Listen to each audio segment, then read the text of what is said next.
SSCയുടെ CGL 2026 official notification വന്നു കഴിഞ്ഞു. Apply ചെയ്യേണ്ട ലാസ്റ്റ് ഡേറ്റും കഴിഞ്ഞു. ഇനി സീരിയസ് ആയിട്ട് SSC CGL 2026 കാണുന്നു. ഒരുപക്ഷെ കഴിഞ്ഞ വർഷങ്ങളിൽ പരീക്ഷ എഴുതിയ അല്ലെങ്കിൽ കുറച്ച് നാളുകളായിട്ട് ഈ ഒരു പരീക്ഷയ്ക്ക് വേണ്ടി പ്രിപ്പയർ ചെയ്യുന്ന ആൾക്കാരാണെങ്കിൽ നിങ്ങൾക്ക് വേണ്ടിയിട്ടുള്ളതാണ് ഈ വീഡിയോ. എങ്ങനെയാണ് നിങ്ങളുടെ പ്രിപ്പറേഷൻ ഇനിയുള്ള സമയത്ത് പ്ലാൻ ചെയ്യുന്നത്, അല്ലെങ്കിൽ പ്രിപ്പറേഷനിൽ വരുത്തേണ്ട മാറ്റം എന്താണ്? കാരണം 2026 CGL പരീക്ഷയ്ക്ക് വന്ന മാറ്റം നിങ്ങൾക്കറിയാം, സെക്ഷണൽ ടൈമർ ഇൻട്രൊഡ്യൂസ് ചെയ്തു. അപ്പൊ ഈ പരീക്ഷയ്ക്ക് വേണ്ടി നിങ്ങളുടെ മാറ്റം എങ്ങനെയാണ് കൊണ്ടുവരേണ്ടത്? റിപ്പീറ്റേഴ്സിനെ സംബന്ധിച്ച് ഒരുപക്ഷെ കുറച്ച് നാളുകളായിട്ട് പഠിക്കുന്ന അല്ലെങ്കിൽ കഴിഞ്ഞ ഒരു വർഷമോ അല്ലെങ്കിൽ 2 വർഷമായിട്ട് ഈ പരീക്ഷയ്ക്ക് വേണ്ടി പ്രിപ്പയർ ചെയ്യുന്ന ആൾക്കാർ നിങ്ങളുടെ പ്ലാൻ എങ്ങനെ മാറ്റണം എന്ന കാര്യങ്ങളാണ് നമ്മൾ ഇന്നത്തെ വീഡിയോയിൽ ഡിസ്കസ് ചെയ്യുന്നത്. സോ ഈ വീഡിയോ നിങ്ങൾക്ക് യൂസ്ഫുൾ ആണെങ്കിൽ അവസാനം വരെ നിങ്ങൾ കാണാനായിട്ട് ശ്രമിക്കുക. ആദ്യം തന്നെ പറയട്ടെ, CGL 2026 സംബന്ധിച്ച് ഏറ്റവും വലിയൊരു ട്വിസ്റ്റ് എന്ന് പറയുന്നത് സെക്ഷണൽ ടൈമർ ടയർ 1ലും ടയർ 2ലും ഇൻട്രൊഡ്യൂസ് ചെയ്തിരിക്കുന്നതാണ്. അതുകൊണ്ട് തന്നെ ടൈം മാനേജ്മെന്റ്, നേരത്തെ ടൈം മാനേജ്മെന്റ് ക്രൂഷ്യലാണ്. പക്ഷേ ഇപ്പൊ സെക്ഷണൽ ടൈമർ വന്നതുകൊണ്ട് തന്നെ ഇതുവരെ നിങ്ങൾ പ്ലാൻ ചെയ്ത് വെച്ചിരിക്കുന്ന ടൈം നിങ്ങൾക്ക് ഓരോ സെക്ഷനും ഒരുപക്ഷെ കൊടുക്കാൻ പറ്റില്ല. അത് തന്നെയാണ് ഏറ്റവും വലിയ ചാലഞ്ചും. പലരും പഴയ മോക്ക് സ്കോർ വെച്ച് കമ്പയർ ചെയ്താണ് നിങ്ങൾ നോക്കുന്നത്, പക്ഷെ അത്രത്തോളം സ്കോർ ചെയ്യാൻ പറ്റുന്നില്ല എന്ന കൺഫ്യൂഷനിലാണ് നിൽക്കുന്നത്. അപ്പൊ ഇനി എങ്ങനെയാണ് നിങ്ങൾ ഇംപ്രൂവ് ചെയ്യാനായിട്ട് മുമ്പോട്ട് പോകുന്നത്, ഈ കാര്യമാണ് നമുക്ക് ഇന്നത്തെ വീഡിയോയിൽ നോക്കുന്നത്. അപ്പൊ എന്താണ് നിങ്ങളുടെ മുമ്പിലുള്ള പ്രോബ്ലം? ആദ്യം തന്നെ പറയട്ടെ, നിങ്ങൾ ഇത്രയും നാളായിട്ട് പ്രിപ്പയർ ചെയ്യുന്ന CGL എക്സാമിന് പ്രിപ്പയർ ചെയ്യുന്ന ആൾക്കാരെ എന്നോട് പറയാനുള്ളത്, stop repeating the same preparation. നിങ്ങൾ ഇതുവരെ ചെയ്യുന്ന അതേ പ്രിപ്പറേഷൻ തന്നെ വീണ്ടും കണ്ടിന്യൂ ചെയ്യുക എന്ന ഒരു മിസ്റ്റേക്ക് നിങ്ങൾ ആരും ചെയ്യരുത്. കാരണം എന്താണെന്ന് വെച്ച് കഴിഞ്ഞാൽ അത് ഈ വർഷത്തെ പരീക്ഷയുടെ പാറ്റേൺ തന്നെയാണ് അതിനുള്ള കാരണം. അതായത് നിങ്ങൾ ഇതുവരെ ഒരുപാട് കണ്ടന്റ്സ് പഠിച്ചിട്ടുണ്ടാവും, ഒരുപാട് നമ്പർ ഓഫ് ക്വസ്റ്റ്യൻസ്. കണ്ടന്റ്സ് ഉദ്ദേശിക്കുന്നത് ഒരുപാട് വെറൈറ്റി നമ്പർ ഓഫ് ക്വസ്റ്റ്യൻസ്, പല ടൈപ്പ് ക്വസ്റ്റ്യൻസ്, നിങ്ങൾ കണ്ടിട്ടില്ലാത്ത എല്ലാ ടൈപ്പ് ക്വസ്റ്റ്യൻസും പരിചയപ്പെടുന്ന തരത്തിലേക്കായിരിക്കും നിങ്ങൾ ഒരുപക്ഷെ പ്രിപ്പയർ ചെയ്തത്. അതായത് ഇപ്പോൾ ഒരു സബ്ജക്ട് എടുത്ത് അതിനകത്ത് എല്ലാ ടൈപ്പ് ക്വസ്റ്റ്യൻസും, വെറൈറ്റി ക്വസ്റ്റ്യൻസ്, ടഫർ ക്വസ്റ്റ്യൻസ് ഇതെല്ലാം ചെയ്തായിരിക്കും നിങ്ങൾ പ്രിപ്പയർ ചെയ്തിട്ടുള്ളത്. അപ്പൊ അതിൽ ചെറിയൊരു മാറ്റം നിങ്ങൾ വരുത്തണം എന്നാണ് എനിക്ക് പറയാനുള്ളത്. മോർ സ്റ്റഡി, ഒരുപാട് പഠിക്കുന്നതിൽ നിന്ന് മാറി ഡിഫറൻറ്റ് സ്റ്റഡി ആക്കി മാറ്റുക. അതായത് ടൈമർ ബേസ് ചെയ്തിട്ടുള്ള പ്രാക്ടീസുകൾക്ക് വളരെയധികം ഇമ്പോർട്ടൻറ്റ് കൊടുക്കുക.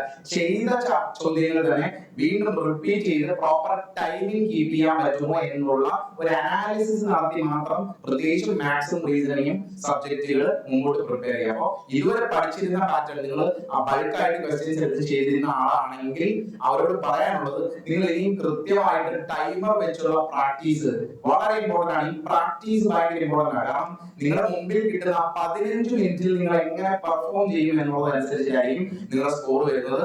അതുകൊണ്ട് പറയാ, ഇതുവരെ പഠിച്ചിരുന്ന പ്രിപ്പറേഷൻ സ്റ്റൈല് മാറ്റുക. ബൾക്കായിട്ട് ക്വസ്റ്റ്യൻസ് ചെയ്യുന്നതിനേക്കാളും ആ കൺസെപ്റ്റ് പഠിച്ചു കഴിഞ്ഞതിന് ശേഷം ടൈമർ ബേസ് 15 മിനിറ്റ് വെച്ച്, മാത്സ് ആണെങ്കിലും റീസണിംഗ് ആണെങ്കിലും ചാപ്റ്റർ വൈസ് ചെയ്യുകയാണെങ്കിൽ അല്ലെങ്കിലും നിങ്ങൾ ടൈമർ ബേസ് ചെയ്ത് എത്ര നമ്പേഴ്സ് നിങ്ങൾക്ക് ആക്സസ് ചെയ്യാൻ പറ്റുന്നുണ്ട് എന്നുള്ള അനാലിസിസ് ചെയ്ത് മാത്രം നിങ്ങൾ പ്രിപ്പയർ ചെയ്യുക. ഇനി നിങ്ങൾ മറ്റൊരു കാര്യം നിങ്ങളോടെല്ലാം പറയാനുള്ളത്, ചിലർ ഈ സെക്ഷണൽ ടൈമർ വരുമ്പോൾ വളരെ പ്രശ്നം, ചില വീക്ക് സോണുകളുണ്ട്.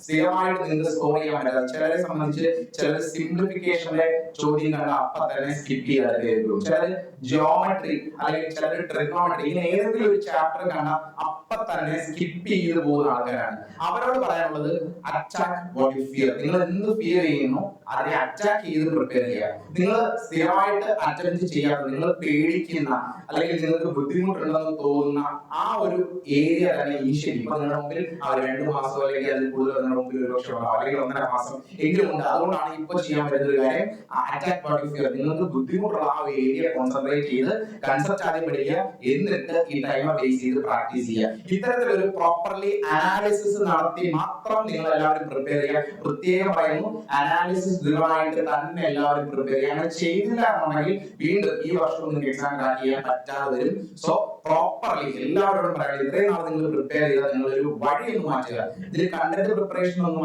വ്യത്യാസം വരുന്നില്ല. നിങ്ങളുടെ പ്രിപ്പറേഷൻ പാറ്റേൺ, അതിന്റെ രീതിയിൽ ചെറിയൊരു മാറ്റം കൊണ്ടുവരിക എന്നൊരു കാര്യമാണ് റിപ്പീറ്റേഴ്സിനോട് പ്രത്യേകിച്ച് പറയാനുള്ളത്. നിങ്ങൾ ഒരുപക്ഷെ ടോപ്പിക്കുകളും സബ്ജക്റ്റുകളും എല്ലാം കവർ ചെയ്തിട്ടുണ്ടാവും, ഒരു തവണ കവർ ചെയ്തിട്ടുള്ള ആൾക്കാരായിരിക്കാം. അവരെ സംബന്ധിച്ച് നിങ്ങൾക്ക് ഇപ്പൊ വന്ന പുതിയൊരു സെക്ഷണൽ ടൈമർ എന്ന് പറയുന്ന ഒരു കടമയാണ്. ആക്ച്വലി അതിനെ അഡ്വാൻറ്റേജ് ആക്കി മാറ്റാൻ പറ്റുന്ന തരത്തിലേക്ക് അനാലിസിസ് ചെയ്ത് പഠിക്കുക. ഇനി എന്തൊക്കെയാണ് നിങ്ങൾ ചെയ്യുന്നത്? ഒന്ന്, സ്റ്റെപ്പ് 1 ആദ്യം തന്നെ പറയാനുള്ളത്, കൺസെപ്ച്വൽ ഗ്യാപ്പുകൾ മനസ്സിലാക്കുക. അതായത് ഞാൻ നേരത്തെ പറഞ്ഞതുപോലെ, നിങ്ങൾ സ്ഥിരമായിട്ട് പരീക്ഷ എഴുതുമ്പോൾ നിങ്ങൾക്ക് ബുദ്ധിമുട്ടുള്ള, സ്ഥിരമായി സ്ഥിരമായി നിങ്ങൾ പ്രോബ്ലമാറ്റിക് ആവുന്ന ഏരിയാസ്, ആ ടോപ്പിക്കുകൾ, ആ ഏരിയാസ് കണ്ടുപിടിക്കുക. അതിനെ ഒന്ന് റീസ്ട്രക്ചർ ചെയ്ത് പഠിക്കുക എന്ന് പറയുന്നത് ഒന്നാമത്തെ സ്റ്റെപ്പാണ്. കൺസെപ്ച്വൽ ഗ്യാപ്പുകൾ, അതായത് നിങ്ങൾ സ്ഥിരമായിട്ട് അതിനുവേണ്ടി ജസ്റ്റ് നിങ്ങൾക്ക് ചെയ്യാൻ പറ്റുന്നത് കുറച്ചധികം മൂക്കുകളോ സെക്ഷണൽ ടൈം ബേസ്ഡ് ടെസ്റ്റോ ചെയ്യുക. നിങ്ങൾ സ്ഥിരമായിട്ട് നിങ്ങൾക്ക് സ്കോർ ചെയ്യാൻ പറ്റുന്ന ആ ഒരു ഗ്യാപ്പുകൾ നിങ്ങൾ ആദ്യം കണ്ടെത്തുക എന്ന് പറയുന്നതാണ് ഒന്നാമത്തെ കാര്യം. അതിന് വേറെ എങ്ങും പോകേണ്ട ആവശ്യമില്ല. ഞാൻ പറഞ്ഞു, നിങ്ങൾ സ്ഥിരമായിട്ട് അറ്റൻഡ് ചെയ്യാത്ത പ്രോബ്ലംസ് ഏതാണ്, അല്ലെങ്കിൽ സ്ഥിരമായിട്ട് തെറ്റിക്കുന്ന പ്രോബ്ലംസ് ഏതാണ്, സ്ഥിരമായിട്ട് നിങ്ങൾക്ക് അക്യുറേറ്റ് ആയിട്ട് സോൾവ് ചെയ്യാൻ പറ്റാത്ത ഏരിയാസ് ഏതാണ്, ഇത് കണ്ടെത്തുക എന്ന് പറയുന്നതാണ് ഒന്നാമത്തെ കാര്യം. ആ ഗ്യാപ്പുകൾ കണ്ടെത്തുക, അത് ഫിൽ ചെയ്യുക. ഇത് കൺസെപ്റ്റ് വൈസ്. ഈ കൺസെപ്റ്റ് ഇല്ലെങ്കിൽ അതിന് മുകളിലേക്ക് നമുക്ക് ഒന്നും ബിൽഡ് ചെയ്യാൻ പറ്റില്ല, നിങ്ങൾക്ക് അറിയാം. ഇനി രണ്ടാമത്തെ കാര്യം കാൽക്കുലേഷൻ സ്ലിപ്സ്. അതായത് നിങ്ങൾക്ക് പലർക്കും മെത്തേഡ്സ് അറിയാം, അതായത് ചില ടോപ്പിക്കുകൾ അറിയാം, നന്നായിട്ട് എങ്ങനെയാണ് അത് ചെയ്യേണ്ടതെന്ന് അറിയാം. അല്ലെങ്കിൽ for example time speed and distance എന്ന് പറയുന്ന ഒരു ടോപ്പിക്, ഈ ടോപ്പിക്കിൽ നിന്നുള്ള പ്രോബ്ലം ചെയ്യേണ്ടത് എങ്ങനെയാണെന്ന് അറിയാം. പക്ഷെ നിങ്ങൾ ചെയ്തു വരുമ്പോൾ നിങ്ങളുടെ സമയം ഒരുപാട് വേസ്റ്റ് ആവുന്നു, ടൈം ഒരുപാട് പോകുന്നു. നിങ്ങൾ വിചാരിക്കുന്ന സമയത്ത് തീർക്കാൻ പറ്റുന്നില്ല. ഒരു 40 സെക്കൻഡ് 30 to 40 സെക്കൻഡ്സിൽ തീർക്കാൻ പറ്റുന്നില്ല. പകരം 1 മിനിറ്റോ 1.5 മിനിറ്റോ എടുക്കുന്നു. ഇവിടെ നിങ്ങളുടെ റിയൽ പ്രോബ്ലം ഉണ്ട്. ഇതിനു വേണ്ടി നിങ്ങൾക്ക് വേണ്ടതൊന്നുമല്ല ഇനി ഏത് വിളിക്കാനുള്ളതല്ല, ജസ്റ്റ് പ്രാക്ടീസ് ആണ് ഇവിടെ വേണ്ടത്. പ്രാക്ടീസ് വീണ്ടും റെപ്പറ്റേറ്റീവ് ആയിട്ട് പ്രാക്ടീസ് ചെയ്ത് നിങ്ങളുടെ ടൈം മാനേജ് ചെയ്യാനുള്ള കാര്യങ്ങൾ കണ്ടുപിടിക്കുക. ഇതാണ് രണ്ടാമത്തെ കാര്യം. നിങ്ങളുടെ കാൽക്കുലേഷനിൽ പ്രോബ്ലം വരുന്ന ചാപ്റ്ററുകൾ കണ്ടുപിടിക്കുക. മാത്സ് ആയിക്കോട്ടെ, റീസണിങ് ആയിക്കോട്ടെ, ഇത് രണ്ടിൽ നിങ്ങളുടെ പ്രോബ്ലം ടൈം കളയുന്ന, നിങ്ങളെ സമയം വേസ്റ്റ് ചെയ്യുന്ന ഏരിയാസ് കണ്ടുപിടിച്ചിട്ട് അത് മാക്സിമം പ്രാക്ടീസ് ചെയ്യുക. മാക്സിമം സെക്ഷണൽ വൈസ് ആയിട്ടുള്ള എക്സാം എഴുതുക. അതിന്റെ കൂടുതൽ കാര്യം കൂടെ പറഞ്ഞുകൊണ്ട്, നിങ്ങൾ സീരിയസ്ലി ഈ വർഷത്തെ എക്സാം കാണുന്ന ആൾക്കാർക്ക് വേണ്ടിയാണെങ്കിൽ ദിശ അക്കാദമി SSC CGL എന്ന് പറഞ്ഞ വാട്സ്ആപ്പ് ഗ്രൂപ്പ് ക്രിയേറ്റ് ചെയ്തിട്ടുണ്ട്. ആ ഗ്രൂപ്പിൽ ഡെയിലി എല്ലാ ദിവസവും നിങ്ങൾക്ക് ചെയ്യാൻ വേണ്ടി മാത്സ്, റീസണിങ്, ഇതിന്റെ സെക്ഷണൽ ടെസ്റ്റുകൾ ഓരോന്നും വീതം ഇടുന്നുണ്ട്. അതുപോലെ തന്നെ അതിൽ ഏറ്റവും കൂടുതൽ സ്കോർ ചെയ്യുന്ന ആൾക്കാരുടെ ലീഡർ ബോർഡ് പബ്ലിഷ് ചെയ്യുന്നുണ്ട്. താല്പര്യമുള്ളവർക്ക് താഴെ ഈ വാട്സ്ആപ്പ് ഗ്രൂപ്പിന്റെ ലിങ്ക് കൊടുത്തിട്ടുണ്ട്. ആ ഗ്രൂപ്പിൽ ജോയിൻ ചെയ്ത് നിങ്ങൾക്കും ടെസ്റ്റുകൾ ഫ്രീ ആയിട്ട് ദിശ അക്കാദമിയോടൊപ്പം ടെസ്റ്റുകൾ പ്രാക്ടീസ് ചെയ്യാൻ പറ്റുന്ന കാര്യമായിരിക്കും. ഇനി സ്പീഡ് ഇഷ്യൂസ്, കറക്റ്റ് അപ്രോച്ച് എന്താണ്? നിങ്ങളുടെ സ്പീഡ് ഇഷ്യൂസ് ഉള്ളത് കണ്ടുപിടിക്കുക. ആദ്യം നിങ്ങളുടെ കൺസെപ്ച്വൽ ഗ്യാപ്പുകൾ, നിങ്ങളുടെ കാൽക്കുലേഷനിൽ നിങ്ങൾക്കുള്ള പ്രോബ്ലം, നിങ്ങളുടെ സ്പീഡ് റിലേറ്റഡ് ആയിട്ടുള്ള കാര്യങ്ങൾ, ഈ 3 കാര്യങ്ങൾ നിങ്ങൾ പ്രോപ്പർലി മനസ്സിലാക്കി. ഇതാണ് ഏറ്റവും ഇമ്പോർട്ടന്റ് ആയിട്ടുള്ള കാര്യം നമ്മുടെ പരീക്ഷയെ സംബന്ധിച്ച്. കൺസെപ്ച്വൽ ഗ്യാപ്പിന്റെ കാര്യം പറഞ്ഞു, കാൽക്കുലേഷൻ സ്ലിപ്പിന്റെ കാര്യം ഞാൻ പറഞ്ഞു. നിങ്ങൾ മാക്സിമം ഈ ചോദ്യങ്ങൾ കൺസെപ്റ്റ് അറിഞ്ഞിട്ട് അത് മാക്സിമം പ്രാക്ടീസ് ചെയ്യുന്നത് ഇമ്പോർട്ടന്റ് ആണ്. അതുപോലെ തന്നെ സ്പീഡ് ഇഷ്യൂസ് എങ്ങനെ സോൾവ് ചെയ്യാം. ചിലരുടെ പ്രോബ്ലം എന്ന് പറയുന്നത് അവരുടെ ബേസിക് കാൽക്കുലേഷൻ തന്നെ അവരുടെ ടൈം വേസ്റ്റ് ചെയ്യാറുണ്ട്. ബേസിക് കാൽക്കുലേഷൻ നമുക്ക് കൺസെപ്റ്റ് ഒക്കെ അറിയാം, പക്ഷെ ചെയ്തു വരുമ്പോൾ മൾട്ടിപ്ലിക്കേഷൻ സ്പീഡില്ല, അഡീഷൻ സ്പീഡില്ല, ഇങ്ങനെയുള്ള പ്രശ്നമുള്ള ആൾക്കാരുണ്ട്. അവര് റിയലി ശ്രദ്ധിക്കണം, അവര് കണ്ടിന്യൂസ്ലി പ്രാക്ടീസ് ചെയ്യണം. അതിന്റെ കാര്യങ്ങളൊക്കെ ഞാൻ പറയുന്നുണ്ട്. അപ്പൊ ഇങ്ങനെയുള്ള പല ഇഷ്യൂസ്, നിങ്ങളുടെ റിയൽ പ്രോബ്ലംസ് എന്തൊക്കെയാണെന്ന് ഐഡന്റിഫൈ ചെയ്യുക. നിങ്ങളുടെ കൺസെപ്ച്വൽ ഗ്യാപ്പുകൾ, നിങ്ങളുടെ കാൽക്കുലേഷൻ പ്രോബ്ലംസ് എവിടെയാണ്, നിങ്ങളുടെ സ്പീഡ് ഇഷ്യൂസ്, ഈ 3 കാര്യങ്ങൾ പ്രോപ്പർലി നിങ്ങൾ പരീക്ഷ എഴുതി തന്നെ ഐഡന്റിഫൈ ചെയ്യുക എന്ന് പറയുന്നതാണ് ഒന്നാമത്തെ കാര്യം. അതുപോലെ മറ്റൊരു കാര്യം കൂടി പറഞ്ഞോട്ടെ, എറർ നോട്ട്ബുക്ക് റൂൾ. നിങ്ങളെ സംബന്ധിച്ച് നിങ്ങൾ ഇനി റിപ്പീറ്റേഴ്സ് ആണ്. സോ നിങ്ങൾ സെപ്പറേറ്റ് നോട്ട്ബുക്സ് കീപ്പ് ചെയ്യുക. നിങ്ങൾ എല്ലാവരും തന്നെ സെപ്പറേറ്റ് നോട്ട്ബുക്സ് കീപ്പ് ചെയ്യുക. എന്തിനായി നോട്ട്ബുക്ക് യൂസ് ചെയ്യുന്നത് വെച്ചാൽ, നിങ്ങൾ എക്സാം എഴുതുമ്പോൾ, കണ്ടിന്യൂസ്ലി പരീക്ഷ എഴുതുമ്പോൾ, ടൈമർ ബേസ് ചെയ്ത് പരീക്ഷ എഴുതുമ്പോൾ ഒരു ചോദ്യം തെറ്റിപ്പിച്ചാൽ നിങ്ങൾ അത് വീണ്ടും നിങ്ങൾ സെപ്പറേറ്റ് ഒരു നോട്ട്ബുക്കിൽ റൈറ്റ് ചെയ്ത് വെക്കുക. നോട്ട്ബുക്ക് എടുക്കുക, സെപ്പറേറ്റ് നോട്ട്ബുക്ക് എടുക്കുക. അതിൽ നിങ്ങൾ തെറ്റിയ ക്വസ്റ്റ്യൻസ് നോട്ട് ചെയ്യാൻ വെക്കുക. നിങ്ങൾ രണ്ടാമതും തെറ്റിച്ചാൽ അതിന് ടോപ്പ് പ്രയോറിറ്റി കൊടുത്തിട്ട് വീണ്ടും മാർക്ക് ചെയ്തിട്ട് അതിന് സ്പേസ് കണ്ടെത്തുക. അങ്ങനെ നിങ്ങളുടെ മിസ്റ്റേക്സ്, നിങ്ങളുടെ ടൈം വേസ്റ്റ് ചെയ്യുന്ന ഏരിയാസ് കണ്ടുപിടിക്കാനായിട്ടുള്ള എറർ നോട്ട്ബുക്ക് നിങ്ങൾ സെപ്പറേറ്റ്ലി കീപ്പ് ചെയ്യുക. അത് വളരെ ഇമ്പോർട്ടന്റ് ആണ് റിപ്പീറ്റേഴ്സിനെ സംബന്ധിച്ച്. ഓക്കെ, ഇനി ഒരു കാര്യം കൂടെ പറഞ്ഞിട്ട്, ടയർ 1 വേഴ്സസ് ടയർ 2. ടയർ 1ഉം ടയർ 2ഉം രണ്ടും വളരെ ഇമ്പോർട്ടന്റ് ആണ്. ടയർ 1 ക്രാക്ക് ചെയ്യുക അല്ലെങ്കിൽ ടയർ 1 ക്വാളിഫൈ ചെയ്യുക എന്ന് പറയുന്നത് ഈ സെക്ഷണൽ ടൈമുള്ള കോണ്ടെക്സ്റ്റിൽ ഒരുപക്ഷെ കഴിഞ്ഞ വർഷം ക്രാക്ക് ചെയ്ത ആൾക്കാർക്ക് പോലും ഒരുപക്ഷെ പറ്റാതെ വന്നേക്കാം. സോ ടയർ 1ഉം ടയർ 2ഉം രണ്ടിനും വേണ്ടിയുള്ള ഇന്റഗ്രേറ്റഡ് ആയിട്ടുള്ള സ്ട്രാറ്റജി തന്നെയാണ് നിങ്ങൾ നോക്കേണ്ടത്. കാരണം ടയർ 2 ആണ് നിങ്ങളുടെ റാങ്ക് ഡിസൈഡ് ചെയ്യുന്നത്. ടയർ 1 ക്വാളിഫൈ ചെയ്താലേ ടയർ 2 എത്താൻ പറ്റും. അതുകൊണ്ട് തന്നെ രണ്ട് സബ്ജക്ട്സിലും വേണ്ട തരത്തിൽ തന്നെ നിങ്ങളുടെ പ്രിപ്പറേഷൻ കൊണ്ടുപോവുക. അല്ലാതെ എങ്ങനെയെങ്കിലും ടയർ 1 ക്ലിയർ ചെയ്യാൻ എന്നുള്ളതല്ല. ഇനി കാര്യമായ വലിയ മാറ്റങ്ങളൊന്നും നിങ്ങൾ അതിനുവേണ്ടി പ്ലാൻ ചെയ്യേണ്ട ആവശ്യമില്ല. ആ ടൈം ബേസ് ചെയ്ത പ്രാക്ടീസിന് ഇമ്പോർട്ടൻസ് കൊടുക്കുക, ടൈം ബേസ് ചെയ്ത പ്രാക്ടീസിന് ഇമ്പോർട്ടൻസ് കൊടുക്കുക എന്നുള്ളൊരു കാര്യം മാത്രമാണ് നിങ്ങൾ ശ്രദ്ധിക്കേണ്ടത്. ടയർ 2 മാർക്കാണ്, തീർച്ചയായിട്ടും ടയർ 2 മാർക്ക് തന്നെയാണ് നിങ്ങളെ ഫൈനൽ റാങ്ക് ലിസ്റ്റിലേക്ക് എത്തിക്കുന്നത്. അത് നിങ്ങൾക്ക് എല്ലാവർക്കും അറിയാം. അതുപോലെ തന്നെ അടുത്തത് 90 ഡേയ്സ് സ്പ്രിന്റ്. ഞാൻ 90 ദിവസം എന്ന് പറയുന്നുണ്ടെങ്കിൽ ഈ ഒരു പക്ഷേ 90 ദിവസം ഉണ്ടാവില്ല. ഓരോ ഫേസിലും 30 ഡേയ്സ് എന്ന തരത്തിലാണ് 90 ഡേയ്സ് സ്പ്രിന്റ് എന്ന് പറയുന്നത്. 30 ഡേയ്സ് അല്ല, ഇനി നിങ്ങൾക്ക് ഇതിനെ ഒന്ന് വെട്ടിച്ചുരുക്കണമെന്നുണ്ടെങ്കിൽ 20 ഡേയ്സ് ആക്കി നിങ്ങൾക്ക് വെട്ടിച്ചുരുക്കാം. 20 20 20 ഇങ്ങനെ 3 ഫേസുകളായിട്ട് നിങ്ങൾ ഇതിനെ സ്പ്ലിറ്റ് ചെയ്യുക. ഈ 3 ഫേസ് വളരെ ഇമ്പോർട്ടന്റ് ആണ്. ഒന്ന് ഫസ്റ്റ് 20 ഡേയ്സ് അല്ലെങ്കിൽ 30 ഡേയ്സ് നിങ്ങളുടെ കൺസെപ്റ്റുകൾ ക്ലിയർ ആക്കാൻ ഉദ്ദേശിക്കണം. അതായത് പലപ്പോഴും ഞാൻ നേരത്തെ പറഞ്ഞു നിങ്ങളുടെ കൺസെപ്റ്റുവൽ ഗ്യാപ്പുകൾ എവിടെയാണ്, നിങ്ങൾക്ക് ക്ലാരിറ്റി ഇല്ലാത്ത, നിങ്ങൾക്ക് സ്കോർ ചെയ്യാൻ പറ്റാത്ത ഏരിയാസ് ഒന്ന് ടാർഗറ്റ് ചെയ്യുക ഈ ഫേസ് 1 സമയത്ത്. ഒരു ഫസ്റ്റ് 20 ഡേയ്സ് നിങ്ങൾ അതിനു വേണ്ടി ഓർഗനൈസ് ചെയ്യുക. പിന്നീട് നെക്സ്റ്റ് 20 ഡേയ്സ് എന്ന് പറയുന്നത് വളരെ ഇമ്പോർട്ടന്റ് ആണ്. ആ സമയത്ത് ഡീപ് ഡൈവ്സ്, അതായത് ആ കൺസെപ്റ്റ് പഠിച്ചതുമായിട്ട് ബന്ധപ്പെട്ട മാക്സിമം ക്വസ്റ്റ്യൻസ് ടൈമർ ബേസ് ചെയ്ത് പ്രാക്ടീസ് ചെയ്യാൻ ശ്രമിക്കുക. ആ ഏരിയാസ് തന്നെ കോൺസെൻട്രേറ്റ് ചെയ്യണം. അതിന്റെ കൂടെ തന്നെ നിങ്ങൾ വളരെ കോൺഫിഡന്റ് ആയിട്ടുള്ള ബാക്കി ചാപ്റ്റേഴ്സിലേക്ക് മുമ്പോട്ട് പോയാൽ നല്ലതാണ്. ആ deep dives maximum questions timer base ചെയ്ത് പ്രാക്ടീസ് ചെയ്യാനായിട്ടുള്ള ഒരു സമയമാണ് പിന്നീട് ഒരു 20 ഡേയ്സ് അല്ലെങ്കിൽ 30 ഡേയ്സ് ആയിരുന്നത്. ഫൈനലി ആ സിമുലേഷൻ, അതായത് കംപ്ലീറ്റ് ഫുൾ മോക്ക് ടെസ്റ്റുകൾ ലാസ്റ്റ് 20 ഡേയ്സിന് കൂടുതൽ പ്രയോറിറ്റി കൊടുക്കുന്നത് ഫുൾ മോക്ക് ടെസ്റ്റുകൾ. ഇങ്ങനെ 3 സ്റ്റേജുകളായിട്ട് വേണമെങ്കിൽ നമുക്ക് നിങ്ങളുടെ പ്രിപ്പറേഷൻ ഇനി ഒന്ന് ക്ലാസ് ചെയ്യാം. ഇത് നിങ്ങളുടെ ഓരോരുത്തർക്കും ഈ പ്ലാൻ എന്ന് പറയുന്നത് ഡിഫറെന്റ് ആയിരിക്കും. കാരണം ഓരോരുത്തരുടെയും വീക്ക്നെസ് ഡിഫറെന്റ് ഏരിയ ആയിരിക്കും. അതുകൊണ്ട് തന്നെയാണ് പറയുന്നത്. സോ നിങ്ങളുടെ ഓവറോൾ ടൈമിൽ നിങ്ങൾ തന്നെ 3 ഫേസ് ആയിട്ട് ഡിവൈഡ് ചെയ്യുക. എന്നിട്ട് നിങ്ങളുടെ പ്രശ്നം മനസ്സിലാക്കി ഈ 3 ഫേസിലും വർക്ക് ചെയ്യാൻ നിങ്ങൾ ശ്രമിക്കുക. ഇനി മാത്സുമായിട്ട് ബന്ധപ്പെട്ട്, മാത്സ് എന്ന് പറയുന്നത് ഒരിക്കലും നിങ്ങൾക്ക് അച്ഛർക്ക് ഭയങ്കര മാത്സ് ചെയ്യാനുള്ള സ്പീഡ് ഉണ്ട്. അത് അവർക്ക് കിട്ടുന്ന ഗിഫ്റ്റ് ഒന്നുമല്ല, അതൊരു സ്കില്ലാണ്. നിങ്ങൾ പ്രാക്ടീസ് ചെയ്തുണ്ടാക്കേണ്ട സ്കില്ല് തന്നെയാണ് ആ സ്പീഡ് എന്ന് പറയുന്നത്. സോ നിങ്ങൾ ചെയ്യേണ്ടത് എന്താണെന്ന് വെച്ച് കഴിഞ്ഞാൽ ഏതെങ്കിലും രീതിയിൽ നിങ്ങളെ സ്പീഡ് ഇംപ്രൂവ് ചെയ്യാനുള്ള കുറച്ചധികം കാര്യങ്ങൾ നിങ്ങൾ റെഗുലർലി ഇതിൽ സ്പീഡ് ഇംപ്രൂവ് ചെയ്യണം. ബേസിക് കാൽക്കുലേഷൻ ഇംപ്രൂവ് ചെയ്യണമെങ്കിൽ എല്ലാ ദിവസവും നിങ്ങൾ ചെയ്യേണ്ട കാര്യമാണ് ഞാൻ പറയുന്നത്. എല്ലാ ദിവസവും, പ്രത്യേകിച്ച് മാത്സുമായിട്ട് ബന്ധപ്പെട്ട് റീസണിങ്ങുമായിട്ട് ബന്ധപ്പെട്ടുമാണ് ഞാൻ ഈ ഒരു കാര്യം പറയുന്നത്. ആ മെന്റൽ മാത്ത് പെട്ടെന്ന് നിങ്ങൾ ചെയ്യേണ്ടത്, ഡെയിലി ചെയ്യേണ്ടത് ആ സ്ക്വയേഴ്സ് അപ് ടു 35 അല്ലെങ്കിൽ 40 വരെ എങ്കിലുമുള്ള സ്ക്വയറുകൾ പ്രോപ്പർ ആയിട്ട് പഠിക്കുക. അല്ലെങ്കിൽ ക്യൂബുകൾ 21 അല്ലെങ്കിൽ 30, 21 വരെ അല്ലെങ്കിൽ 30 വരെ പഠിക്കാൻ പറ്റുമെങ്കിൽ അത്രയും നല്ലത്. ഇപ്പൊ 40 വരെയെങ്കിലും സ്ക്വയേഴ്സ് പഠിക്കുക, 21 വരെയെങ്കിലും ക്യൂബുകൾ ഏറ്റവും മിനിമം, അല്ലെങ്കിൽ 30 വരെ പറ്റുന്നവർക്ക് 30 വരെ പഠിക്കുക.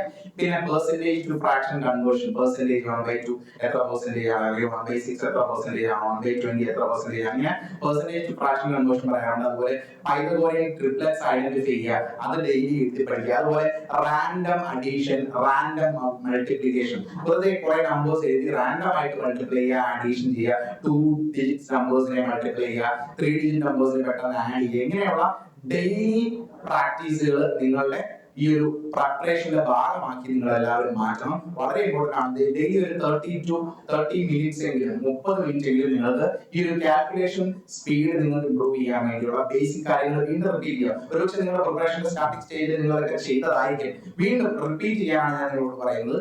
ഡെയിലി ഇത്തരത്തിലുള്ള പ്രാക്ടീസ് ചെയ്യുകയാണെങ്കിൽ അറിയാതെ വളരെ ചെറിയ സമയം ലാഭിച്ചായിരിക്കും നിങ്ങൾക്ക് കാൽക്കുലേഷൻ സ്പീഡ് കൂടുന്നത്. വളരെ ഇമ്പോർട്ടന്റ് ആണ്, ശ്രദ്ധിക്കുക. അതുപോലെ ഹൈ സ്പീഡ് ടോപ്പിക് ഡ്രിൽസ്, ഇത് വളരെ ഇമ്പോർട്ടന്റ് ആണ്. ഞാൻ നേരത്തെ പറഞ്ഞു, നിങ്ങൾക്ക് പ്രോബ്ലം ഉള്ള ഏരിയാസ് കണ്ടുപിടിച്ച് ആ ടോപ്പിക് വൈസ് തന്നെ 15 മിനിറ്റ്സിൽ 25 ചോദ്യങ്ങൾ ചെയ്യാൻ ഒരു അറ്റംപ്റ്റ് നോക്കുക. അതിൽ ഡാറ്റ ഇന്റർപ്രിട്ടേഷൻ, ഒരു പക്ഷേ അല്ലെങ്കിൽ സിംപ്ലിഫിക്കേഷൻ, കോഡിംഗ്, ഡീകോഡിംഗ്, ഇതൊക്കെ ഡെയിലി പ്രാക്ടീസ് ചെയ്യുന്നതായിരിക്കും. കാരണം കോഡിംഗ് ഡീകോഡിംഗ് ഒക്കെ നമ്മൾ പെട്ടെന്ന് കാണുമ്പോൾ തന്നെ ആ കോഡ് എന്താണെന്ന് മനസ്സിലാവുന്ന, അല്ലെങ്കിൽ ആ പാറ്റേൺ മനസ്സിലായില്ല എന്നുണ്ടെങ്കിൽ അത് അറ്റംപ്റ്റ് ചെയ്യാൻ നമുക്ക് പറ്റില്ല.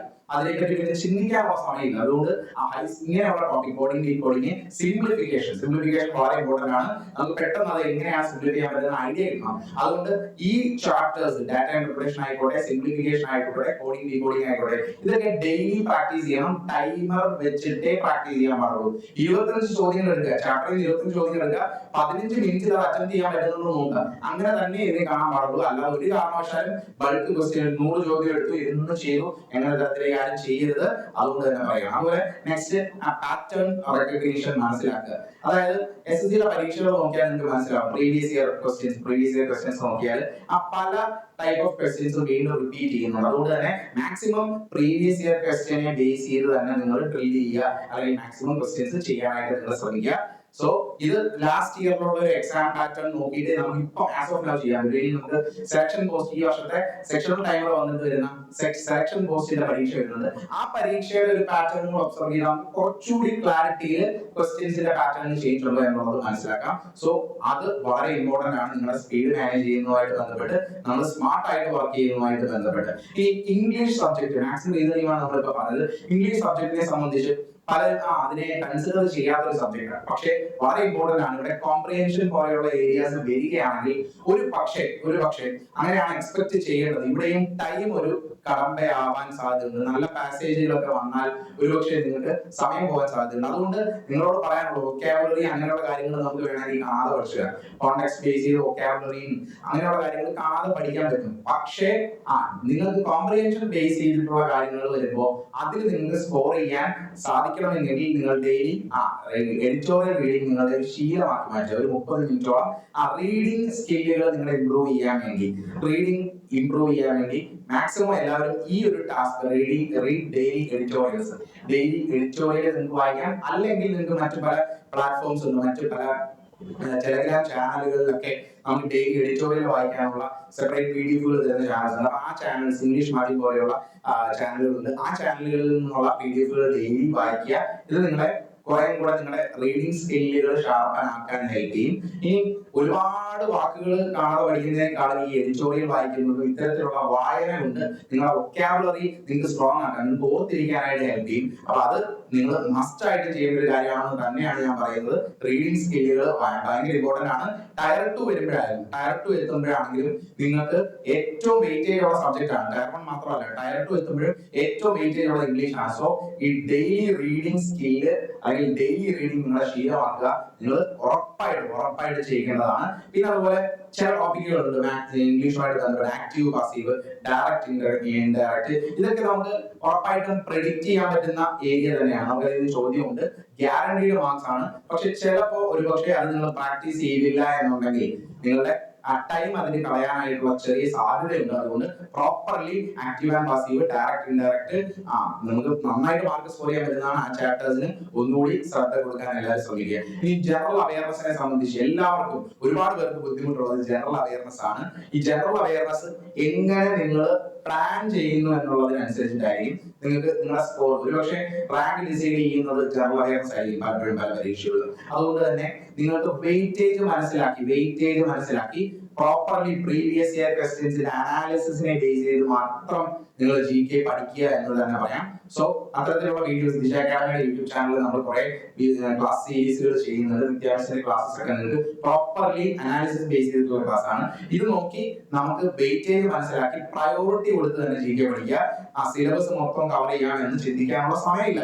ഇപ്പൊ നമ്മുടെ മുമ്പിൽ 2 മാസം അല്ലെങ്കിൽ 2.5 മാസം ഒരുപക്ഷെ, അല്ലെങ്കിൽ 2 മാസത്തിൽ താഴെ ഒരുപക്ഷെ ടയർ 1 ഉണ്ടാവുള്ളൂ. അതുകൊണ്ട് പ്രയോറിറ്റി കൊടുത്ത് വെയിറ്റേജ് നോക്കി തന്നെ GK പഠിക്കാൻ ശ്രമിക്കുക. ഇനി കറണ്ട് അഫയേഴ്സിനെ സംബന്ധിച്ച് പലപ്പോഴും 6 മാസം ലാസ്റ്റ് 6 മന്ത്സ് കറണ്ട് അഫയേഴ്സ് എന്ന് നമ്മൾ പറയുമ്പോഴും അതിന് ബാക്കിലോട്ട് ചിലപ്പോൾ 1 വർഷം അല്ലെങ്കിൽ 2 വർഷവും മുമ്പുള്ള കാര്യങ്ങൾ വരെ ചോദിക്കാറുണ്ട്. പക്ഷെ പ്രയോറിറ്റി കൊടുക്കുക 6 months to 1 year, 1 വർഷത്തിൽ താഴെയുള്ള കറണ്ട് അഫയേഴ്സ് നോൺ നെഗോഷ്യബിൾ ആണ്. കാരണം അവിടെ കഴിഞ്ഞ പരീക്ഷകളൊക്കെ നോക്കിയാൽ മനസ്സിലാവും, 5 ചോദ്യമോ 6 ചോദ്യമോ വരെയൊക്കെ കറണ്ട് അഫയേഴ്സ് ചോദിക്കാറുണ്ടായിരുന്നു. സോ കറണ്ട് അഫയേഴ്സ് ഒരിക്കലും മാറ്റി വെക്കാൻ പറ്റില്ല. അവസാനത്തെ നിമിഷം നമുക്ക് സ്കോർ ചെയ്യാൻ പറ്റില്ല. ഇപ്പോഴേ നിങ്ങൾ ഓരോ മന്ത് വൈസ് ഓരോന്ന് കൺസോളിഡേറ്റ് ചെയ്ത് ഏരിയ വൈസ് ഇപ്പോഴേ പ്രിപ്പറേഷൻ സ്റ്റാർട്ട് ചെയ്യുക. കറണ്ട് അഫയേഴ്സ് നിങ്ങളുടെ വളരെ ഇമ്പോർട്ടന്റ് ആയിട്ടുള്ള നിങ്ങളുടെ റാങ്ക് ഡിസൈഡ് ചെയ്യുന്ന ഒരു ഏരിയ ആണ്. അതുപോലെ മൈക്രോ റിവിഷൻ സൈക്കിൾസ്, വലിയ ഒരുപാട് ടോപ്പിക്കുകൾ പഠിച്ച് കഴിഞ്ഞിട്ട് റിവിഷൻ ചെയ്യാം എന്ന് ചിന്തിക്കുന്നതിനേക്കാളും ബെറ്റർ എന്ന് പറയുന്നത് ആ ചെറിയ ചാപ്റ്റേഴ്സ് തീർത്തിട്ട് അതിന്റെ റിവിഷൻസ് ഇന്റർമീഡിയറ്റ് ആയിട്ട് ഇടയ്ക്കിടയ്ക്കായിട്ട് ചെയ്യാനായിട്ട് ശ്രമിക്കുക.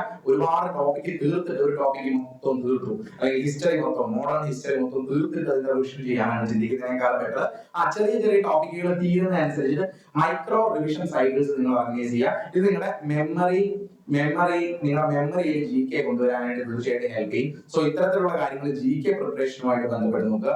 ഫൈനലി മോക്ക് ടെസ്റ്റുകൾ. നിങ്ങൾ മോക്ക് ടെസ്റ്റുകൾ വളരെ ഇമ്പോർട്ടന്റ് ആണ് ഇനി വരുന്ന സമയത്ത്. കാരണം ഞാൻ പറഞ്ഞു, മോക്ക് ടെസ്റ്റ് എന്ന് പറയുന്നത് നിങ്ങളുടെ ഫൈനൽ റൗണ്ടിലേക്കുള്ള നിങ്ങളുടെ എൻട്രി ആണ്. അപ്പോ മോക്ക് ടെസ്റ്റ് വെറുതെ എഴുതി പോകരുത്. പ്രത്യേകം പറയാണ്, മോക്ക് എഴുതി പോകേണ്ടത് എങ്ങനെയാണെന്ന് പലപ്പോഴും പറഞ്ഞു തരാറുള്ളതാണ്. മോക്ക് ടെസ്റ്റ് എടുക്കുക. നിങ്ങൾ 1 അവറിന്റെ മോക്ക് ആണെങ്കിൽ ആദ്യം മോക്ക് എടുക്കുക. അതിനുശേഷം ഒരു 2 മണിക്കൂറെങ്കിലും അത് പ്രോപ്പർലി അനാലിസിസ് നടത്താനായിട്ട് നിങ്ങൾ ശ്രമിക്കുക. എങ്ങനെയാണ് അനാലിസിസ് നടത്തേണ്ടത്? നിങ്ങൾ 2 തരത്തിൽ, ഇപ്പം സെക്ഷണൽ ടൈമർ വന്ന കോണ്ടെക്സ്റ്റിൽ നിങ്ങൾ ശ്രദ്ധിക്കേണ്ടത്, നിങ്ങൾ ഓരോ സബ്ജക്ട് എടുക്കുക. ആദ്യം മാത്സ് എടുക്കുക. എന്നിട്ട് നിങ്ങൾ അറിയാത്ത ചോദ്യങ്ങൾ ഓഫ്കോഴ്സ് നിങ്ങൾ നോട്ട് ചെയ്യണം. നിങ്ങൾ ചെയ്യാത്ത ചോദ്യങ്ങൾ സെപ്പറേറ്റ് നോട്ട്ബുക്കിൽ നോട്ട് ചെയ്ത് വെക്കണം. അതുകൂടാതെ നിങ്ങൾക്ക് ഒരു ക്വസ്റ്റ്യന് കൂടുതൽ ടൈം കൺസ്യൂം ചെയ്ത ചോദ്യങ്ങളും നിങ്ങൾ ട്രാക്ക് ചെയ്യുക. മസ്റ്റ് ആയിട്ട് ചെയ്യേണ്ട ഈ 2 കാര്യങ്ങളാണ്. നിങ്ങൾക്ക് അറിയാത്ത ചോദ്യങ്ങൾ നോട്ട് ചെയ്യണം, ടൈം കൂടുതൽ കൺസ്യൂം ചെയ്ത ചോദ്യങ്ങൾ നോട്ട് ചെയ്യണം. ഇത് രണ്ടും നോട്ട് ചെയ്ത് റീവർക്ക് ചെയ്താൽ മാത്രമേ നമുക്ക് മോക്ക് ടെസ്റ്റിൽ മുമ്പോട്ട് പോകാറുള്ളൂ. അതുകൊണ്ട് തന്നെയാണ് പറയുന്നത്, മാത്സ് മാത്രമല്ല, മാത്സ്, റീസണിങ്, ഇംഗ്ലീഷ്, ജികെ ഇത്തരത്തിലൊരു അനാലിസിസ് ആണ് മോക്ക് ടെസ്റ്റിൽ നിങ്ങൾ ചെയ്യുന്നത്. നിങ്ങൾക്ക് അറിയാത്ത ചോദ്യങ്ങൾ ഓഫ്കോഴ്സ് നിങ്ങൾ നോട്ട് ചെയ്ത്, അതുകൂടാതെ നിങ്ങളുടെ സമയം കളഞ്ഞ ചോദ്യം, സമയം നിങ്ങൾ കൂടുതൽ കൺസ്യൂം ചെയ്ത ചോദ്യങ്ങളും കൂടി സെപ്പറേറ്റ്ലി നോട്ട് ചെയ്ത് അത് വീണ്ടും റീവർക്ക് ചെയ്താൽ അടുത്ത വട്ടം, അടുത്ത മോക്ക് ടെസ്റ്റ് നിങ്ങൾക്ക് എഴുതുമ്പോൾ ഒരു ചോദ്യം കൂടിയെങ്കിലും നിങ്ങൾക്ക് എക്സ്ട്രാ ഷിഫ്റ്റിൽ നിന്ന് ആ ഒരു സെക്ഷനിൽ നിന്ന് എഴുതാൻ പറ്റും. സോ ഇത്തരത്തില് നിങ്ങൾ അറ്റ്ലീസ്റ്റ് ഒരു 20 to 30 മോക്ക് ടെസ്റ്റ് എങ്കിലും ഇനി വരുന്ന സമയത്ത് ഫൈനൽ ലാസ്റ്റ് മന്തിൽ നിങ്ങൾ ചെയ്തിരിക്കണം. 20 to 30, ഇതിൽ കൂടുതൽ എത്രമാത്രം കൂടുതൽ ചെയ്യുന്നത് അത്രയും നല്ലത്. മിനിമം ഒരു 20 മോക്ക് ടെസ്റ്റ് ലാസ്റ്റ് മന്തിൽ, എക്സാമിന് മുമ്പത്തെ മന്തിൽ നിങ്ങൾ ചെയ്തിരിക്കണം. വളരെ ഇമ്പോർട്ടന്റ് ആണ് മോക്ക് ടെസ്റ്റ് എന്ന് പറയുന്നത്. അപ്പൊ ഇത്രയും കാര്യങ്ങളാണ് എനിക്ക് പ്രത്യേകം ആരോട് പറയാനുള്ളത്. SSC എക്സാംസിന് ഫസ്റ്റ് ടൈം ആയിട്ട് ബിഗിൻ ചെയ്യുന്ന ആൾക്കാരല്ല, ഒന്ന് റിപ്പീറ്റ് ചെയ്ത് പ്രിപ്പയർ ചെയ്യുന്ന കാര്യങ്ങളാണ്. അങ്ങനെയുള്ള ആൾക്കാരോടാണ് എനിക്ക് പറയാനുള്ളത്. ഒരിക്കൽ കൂടി പറയട്ടെ, നിങ്ങൾ 0 നിന്ന് നല്ല സ്റ്റാർട്ട് ചെയ്യുന്നത്, നിങ്ങൾ ഒരു ലെവൽ എത്തിയിരിക്കുകയാണ്. പലപ്പോഴും ചിലർ കൺഫ്യൂസ്ഡ് ആയിട്ടിരിക്കുന്നുണ്ട്, ഈ വർഷം പുതുതായിട്ട് സെക്ഷണൽ ടൈമർ വന്ന് എന്നെ കൊണ്ട് ക്രാക്ക് ചെയ്യാൻ പറ്റുമോ എന്ന് കോൺഫിഡൻസ് ഇല്ലാതിരിക്കുന്നവരോട് പറയാനുള്ളത്, നിങ്ങൾ ഉറപ്പായിട്ടും ആ ജേർണിയിൽ ഒരുപാട് മുമ്പിൽ തന്നെ നിൽക്കുകയാണ്. അപ്പൊ നിങ്ങളുടെ പ്രിപ്പറേഷനിൽ ചെറിയൊരു ട്വിസ്റ്റ് ഉണ്ടാക്കിയാൽ, ചെറിയൊരു മാറ്റം ഉണ്ടാക്കിയാൽ തന്നെ നിങ്ങൾക്ക് ആദ്യം ഈ എക്സാം ക്രാക്ക് ചെയ്യാൻ പറ്റും. സോ നിങ്ങൾ ഒരുപാട് ജേർണിയിൽ ഹെഡ് ആണ്. നന്നായിട്ട് പ്രിപ്പയർ ചെയ്യുക. ലാസ്റ്റ് ഇയർ എക്സാം എഴുതി ടയർ 1 കിട്ടി, ടയർ 2 കിട്ടിയില്ല, അല്ലെങ്കിൽ ടയർ 1 തന്നെ മിസ്സായി, ഇങ്ങനെയൊക്കെ കൺഫ്യൂസ്ഡ് ആയിട്ടിരിക്കുന്നവര് നന്നായിട്ട് ട്രൈ ചെയ്യുക. ചേഞ്ച് വന്ന ഈ വർഷം തന്നെ നിങ്ങൾക്ക് അതൊരു അഡ്വാൻറ്റേജ് ആക്കി എടുക്കാൻ മാറ്റാൻ പറ്റും. ഇത് ഗോൾഡൻ റൂൾ എന്ന് ഞാൻ പറയുന്ന ഒരു കാര്യം, ഒറ്റൊരു കാര്യമാണ് നിങ്ങളോട് പറയുന്നത്.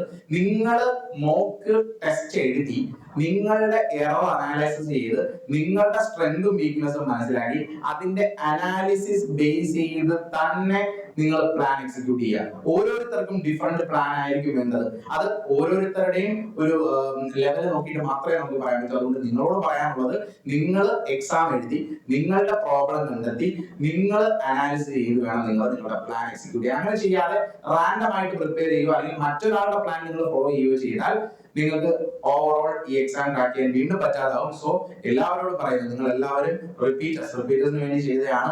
റിപ്പീറ്റേഴ്സിന് ഞാൻ ഉദ്ദേശിക്കുന്നത് ഒന്നുകിൽ ലാസ്റ്റ് ഇയർ പരീക്ഷ എഴുതി, അതിന് മുമ്പോ ലാസ്റ്റ് ഇയർ പരീക്ഷ എഴുതി, അല്ലെങ്കിൽ കഴിഞ്ഞ കുറച്ച് നാളുകളായി ഒരു 5-6 മാസമായിട്ട് ഇത് തന്നെ പ്രിപ്പയർ ചെയ്ത് ബേസിക്സ് ഒക്കെ അത്യാവശ്യം സ്ട്രോങ് ആയ ആൾക്കാരെയാണ് ഞാൻ റിപ്പീറ്റർ ഉദ്ദേശിക്കുന്നത്.